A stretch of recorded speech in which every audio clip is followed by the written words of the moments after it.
Can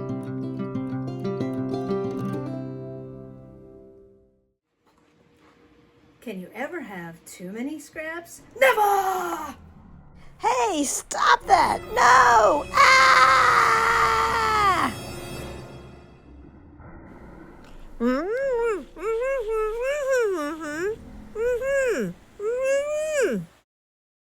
Okay, maybe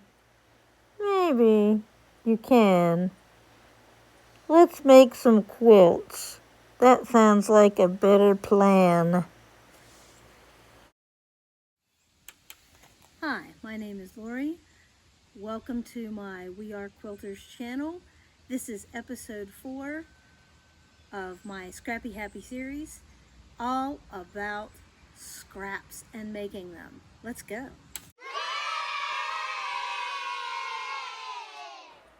Here you can see my storage bins. On the left-hand side is my small space storage. On the right-hand side is my larger space storage for most of my cut scraps. I'm going to share with you the sizes and shapes of the pre-cuts I do for myself. The 1.5 inch strip. I do a lot of these. They are very useful in piecing. I also make 1.5 inch blocks. You'll see I have a little bit of a problem with 1.5 inch blocks. Some containers aren't very organized. Some are very organized.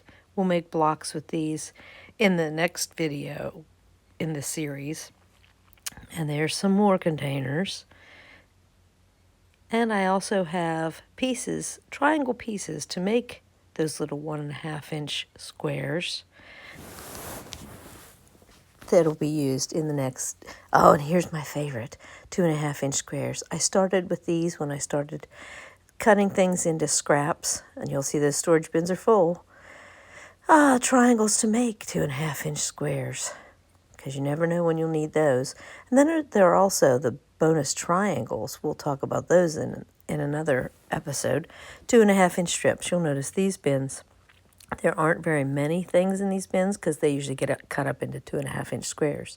3.5 inch blocks. I didn't used to save these at all, but they do come in handy every once in a while. And so these bins are getting a little bit more full. Then we have another of my starter blocks was the 4.5 inch blocks.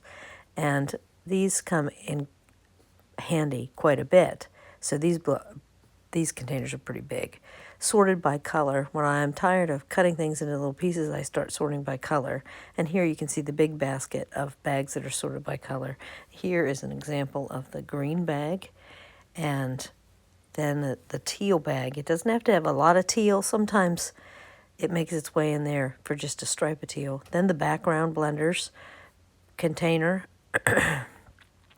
And then I have a bag of the slightly sewn small scraps. I don't feel like taking them apart, and they can be used in other projects, so they make it into this little bag.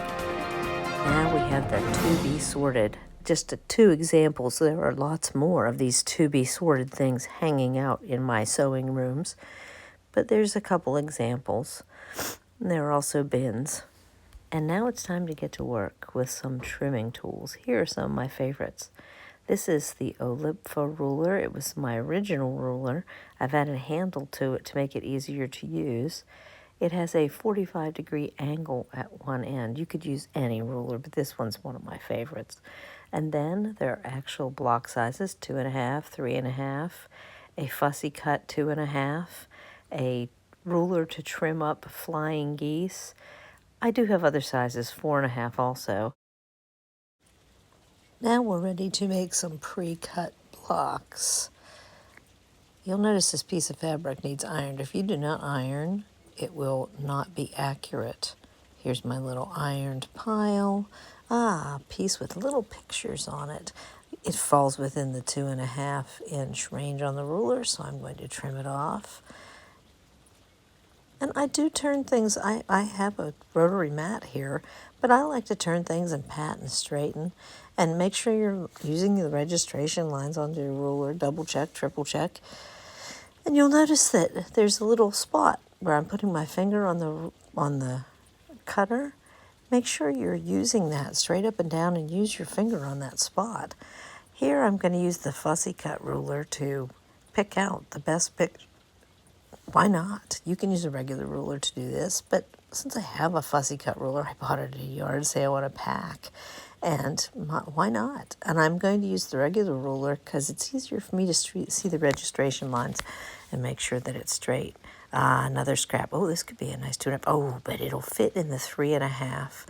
Now, the scary thing is somebody thought that this scrap was straight, and this little piece can make all the difference if you're piecing with a block and you think it's 3.5, but it's actually 3 5/8. So make sure you use those lines to your best advantage. And so I have a 3.5, and I did finish trimming up all that green. Oh, here we have a cute little bare piece of fabric. Oh, but it doesn't fit in the 1.5, and if I made it fit in the 1.5, it would cut off bare pieces, so we'll put that aside for later. Here are some blocks that they were meant to be 6.5-inch blocks, I think, but they were in a scrap bag from the thrift store. And 6.5 is not something that I usually keep around in a bin, so I'm going to trim those down to several other blocks. I'm going to start with a 4.5 because you get the biggest thing out you can. And make sure you use the lines to keep things square and straight. Square all the sides and corners and make sure they're straight. It's very important. That's why they put those lines on those rulers. You pay for those, you know. So I trim and trim and trim and end up with a nice little pile of 4.5 and 1.5-inch blocks from this what was a 6.5-inch block. Make sure you line things up, keep things straight. I realized as I was doing this video and cutting footage that I could do a whole video on nothing but how to cut and use a ruler properly. Here I'm making sure all 4 of those pieces were lined up by having 4 little ends trimmed off. And here's this nice strip. Oh, look, it's a little over 2.5, a little over 2.5. This was also in a scrap bag, so somebody thought they had a 2.5-inch strip, and it really was not. So I fold it up, make sure it's nice and even on that edge. You'll notice that on the right-hand side, I'm using the registration marks on the ruler to line up on the fold, so I don't end up with a smiley piece, but a straight piece. And I just trim that off. And you'll notice that there are pieces that come out. I'm going to turn the whole mat this time because I don't want it to shift any, and if there's very little to cut away. But that is definitely not a straight strip. You should always check things when you get it. From a thrift store, don't just assume. Here's my original piece of fabric. This was in a thrift grab bag. There's a bigger yardage section of it, but this little piece was there too. So I always get rid of tails first, and I trim that down and make that into, hopefully that'll be a 2.5-inch square. Oh, look. This was good designer stuff. Red Rooster fabrics. It's always nice, and it had a nice feel to it. So I fold it, because sometimes folding things makes it go quicker. And there you can see that it's even along the fold. I cut off the salvage.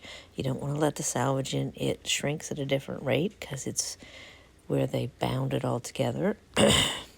And I use, again, on the fold, I use the registration line to keep things square and straight. And I always square and square and straighten and straighten. And little pieces.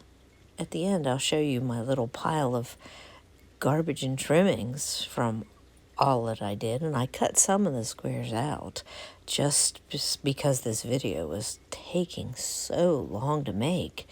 And I want to keep this short and sweet so you have lots of time to sew instead of listening to me ramble on about trimming and taking care of things. Well, now I have this piece. What should I do with this? Well, I could make a 1.5-inch strip. It wouldn't be a very long strip. Ooh, I could do 2.5, maybe get some blocks out of it. You know, my favorite 2.5-inch blocks. So I think that's what I'll do. But I need to do some straightening because I don't want to waste that whole end. So I'm going to slide it and straighten it, and I'm going to make sure, pat it and pet it and make sure it's all lined up. And then I'm going to use my registration lines on my ruler, make sure it's even on both sides, and that's not very much waste. And that bigger piece can be put in the scrap bin, and I can get quite a few 2.5-inch blocks out of this little strip. And here's the other little weird piece of the garbage and some other, and I don't even know what this piece of fabric is, but it has some fantastic birds and flowers on it. So I'm going to lay my ruler on there and see where I can get like 4.5, 3.5. Let's see what I can do. Now I'm on the back side and I flipped it over, and yeah, I think I can get a nice 3.5 and get those flowers at the top. So I'll just cut that off and then we'll trim that up. Notice I square up the end and it's off just by a little bit. I don't have to take much of a cut off, but I need it to be square, because if it's not straight, and here I square up at the bird, you'll notice that there's a difference between from one side to the other in its how it looks. Here, oh, look at those fantastic feathers. They're not attached to the bird, but they will make a nice design to look at in a square. So I'm going to cut that up. Maybe always trim that end. Trim again. And, oh, wait. Oh, it doesn't quite make 4.5, so I'll just go back to 3.5 and get rid of some of that excess. Now I do trim all those little pieces up. I've about had enough of this. Ooh, look at that flower. There's my garbage. I need a break. I'm going to go to sorting by color for a little while. And here we have the whole drawer of colored scraps. Oh, I think I'll set that one aside for later. That looks like something that could be trimmed into a smaller square. Well, let's just sort by color. I make little piles on my cutting board and then I add them to the bags later on. Oh, there's some red and some blue, purple, pink, all different colors all over. Little piles, some more blue, more purple. Oh, that piece looks like a blender, but oh, wait. That looks like it should be in purple. There's too much purple in that for a blender. That looks more purple and blue. And we have some teal. And, oh, that one looks like it could be, I compare it to a square, and a 1.5-inch square. Oh, and I'll trim that off. I'll get a cute little cat. Please comment on my survey. What is your favorite size or color to save? Join me next week for choosing and making blocks. And don't forget to like and subscribe to support my channel.